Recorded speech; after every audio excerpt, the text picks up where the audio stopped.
if you're working hard every single day right here in the United States, or if you're building a business right here in the United States, you ought to have a tax code that rewards you instead of punishes you, and that's what happened when we passed the Working Families Tax Cut just a couple of months ago, and of course, Brian Jack was a critical part of that, so you should be proud of your congressman.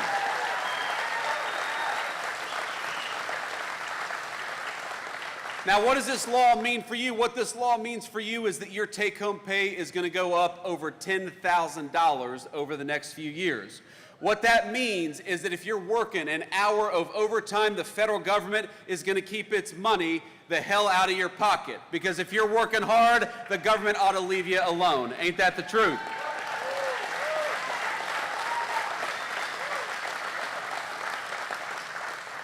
To any single moms out there, any single dads, any people who work hard every single day. I had a single mom, and for a time my mom worked at a restaurant. She waited tables, like a lot of folks out there.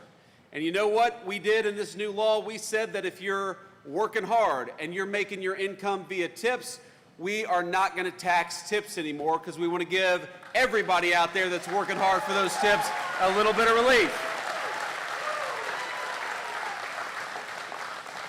And that's what the Working Families Tax Cut did. No matter where you are in this country, if you're working hard and play by the rules, you ought to have a government that stands up for you instead of fights against you.